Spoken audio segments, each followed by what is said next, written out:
روز قیامت کی قسم کھاتا ہوں اور نفس لوامہ کی قسم کھاتا ہوں کہ سب لوگ اٹھا کر کھڑے کیے جائیں گے۔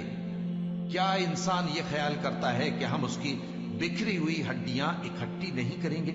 ضرور کریں گے، اور ہم اس بات پر قادر ہیں کہ اس کی پور پور درست کر دیں۔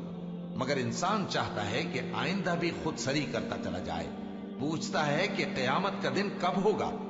سو جب آنکھیں چندھیا جائیں اور چاند گہنا جائے اور سورج اور چاند جمع کر دیے جائیں، اس دن انسان کہے گا کہ کہاں ہے بھاگنے کی جگہ؟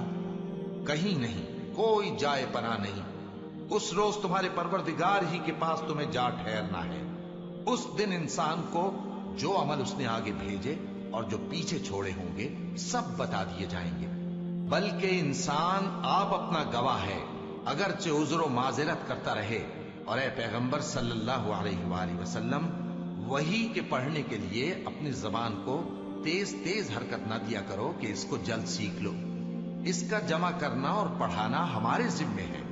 سو جب ہم اسے پڑھا کریں تو تم اس کو سنا کرو اور پھر اسی طرح پڑھا کرو۔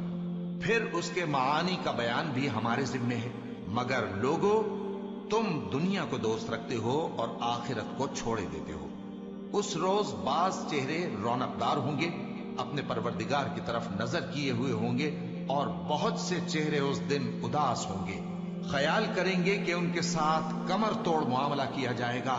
ہاں، جب جان گلے تک پہنچ جائے اور لوگ کہنے لگیں اس وقت کون جھاڑ پھونک کرنے والا ہے، اور اس جاں بلب نے سمجھا کہ اب جدائی کا وقت ہے اور پنڈلی سے پنڈلی لپٹ جائے، اس دن تجھ کو اپنے پروردگار کی طرف کھینچے چلے چلنا ہے۔ پھر ایسے مغرور نے نہ تو پیغمبر صلی اللہ علیہ وآلہ وسلم کو سچا جانا اور نہ نماز پڑھی، لیکن جھٹلایا اور منہ پھیر لیا، پھر اپنے گھر والوں کے پاس اکڑتا ہوا چل دیا۔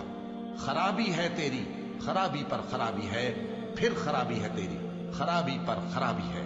کیا انسان یہ خیال کرتا ہے کہ اسے یوں ہی چھوڑ دیا جائے گا؟